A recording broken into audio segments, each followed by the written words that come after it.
There's a moment, a quiet, crushing moment that people rarely admit out loud. It happens when you're getting ready to leave the house, or scrolling through your phone, or just sitting with your own thoughts for a little too long. It's the moment you suddenly feel like the world is already in motion, and you're barely holding yourself together. Everyone else looks like they're moving forward, building lives, hitting milestones, taking steps, making progress. And you feel like you're stranded in place, not walking, not running, just stuck, suspended between who you are and who you thought you'd be by now. And the worst part, you can't even explain it to people. Because how do you tell someone, I feel left behind in a life that hasn't even fully started? You don't want pity. You don't want those empty, shallow reassurances. Oh, don't worry, you'll get there. You just need motivation. You just need discipline. You're doing fine. No, you don't feel fine. Not even close. Inside, it feels like something is quietly collapsing, like your life sped up when you weren't looking. And now, you're running after it with shoes that don't fit, lungs that can't catch air, and a heart that keeps whispering, you're late, you're behind, you missed something important. And now, everyone else is ahead of you. It's not jealousy. It's not laziness. It's grief. A very private, very painful grief. Because you look around and it feels like other people are living life the way it's meant to be lived. They're moving, growing, changing, becoming. And you're stuck in this strange limbo of wanting more but not knowing how to reach it. Of wanting to move but feeling like every direction is wrong. There's a psychological term for part of this: upward social comparison. It's when your brain fixates on the people who seem ahead of you. Not those who are struggling, not those who are walking beside you, but those who appear to be sprinting, the ones whose lives unfold like a highlight reel. And your mind starts whispering, look how far they are, and look at you. Comparison shifts from something casual into something corrosive. Bit by bit, it erodes your confidence. Bit by bit, it convinces you that your pace is wrong, your progress is inadequate, your story is embarrassingly slow. And then there's another term: temporal self-discrepancy. It's the devastating gap between who you are and who you thought you'd be by now. That gap becomes a wound you carry daily, a wound you don't show anyone, because you don't want pity. You want answers. You want relief.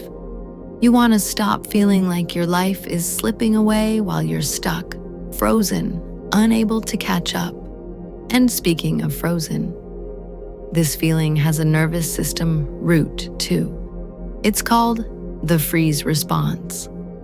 When your brain feels overwhelmed, overstimulated, or threatened, not physically threatened, but emotionally, it shuts down movement.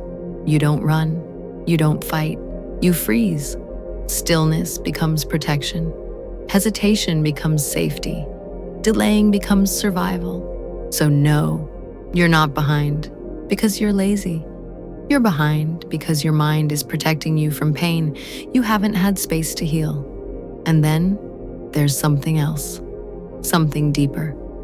A trait children develop when they grow up in environments where they never felt fully safe. It's called hypervigilance, a constant scanning of the world, a constant awareness of others, a constant feeling that danger, judgment, or failure is always a few steps away. Hypervigilance slows life down, not because you want to be slow, but because your body is preparing for threats that no longer exist. You're not moving slowly because you lack ambition. You're moving slowly because your nervous system never learned rest, only readiness. This is what people don't understand. You have lived your life in emotional survival mode. While others were learning how to run, you were learning how to endure, how to hold yourself together, how to function under pressure, how to keep your pain invisible. So of course your pace is different. Of course your progress feels delayed. Of course your path feels heavier than theirs. You didn't choose this pace. Life imposed it on you.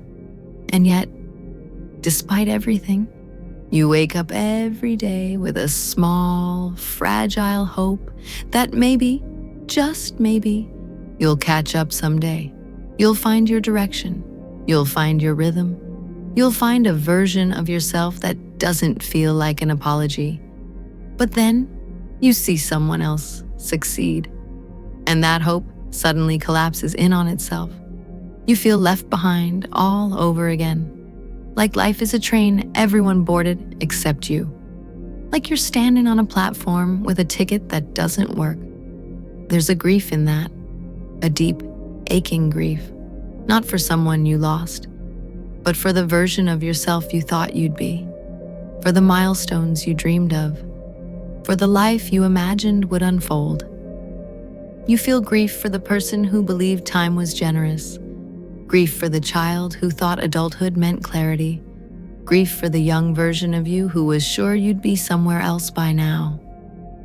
And this grief, it doesn't just sit quietly, it reshapes you. It changes how you walk into rooms. It changes how you speak about your goals. It changes what you think you deserve.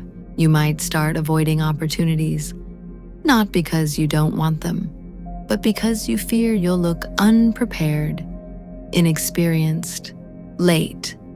You might shrink in conversations about the future.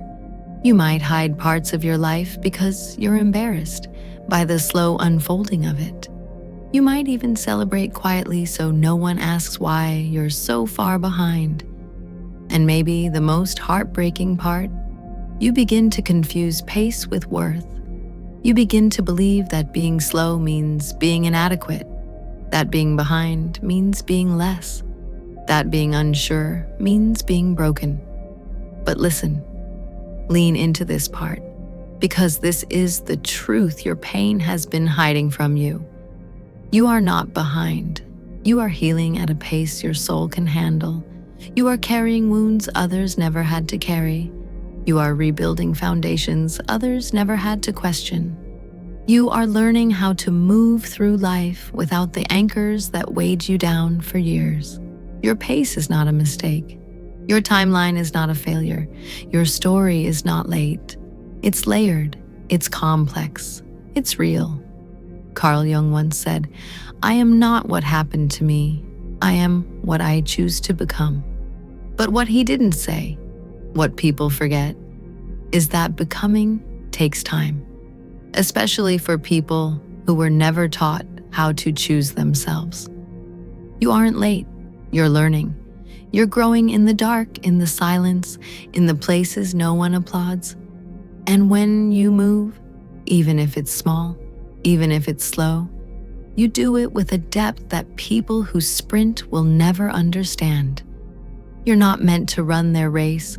You're meant to walk your path, a path shaped by endurance, by honesty, by resilience, by reflection, by becoming, not performing.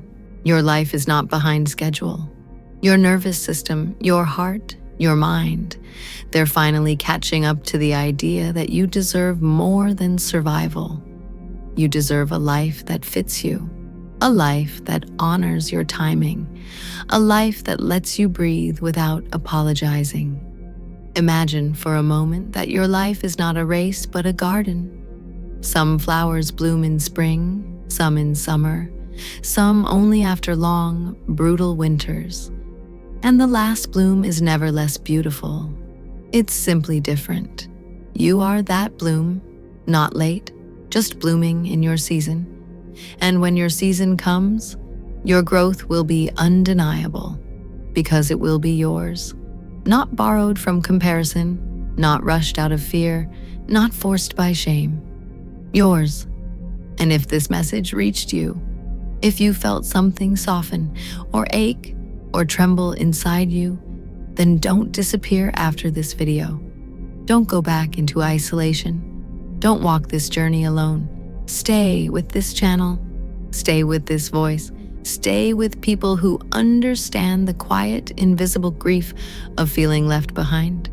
Subscribe, like, comment, share. Not because the algorithm needs you, but because you need a reminder that you are not walking through your becoming alone. You are not behind. You are becoming. And I'll be here, at your pace, for as long as you need.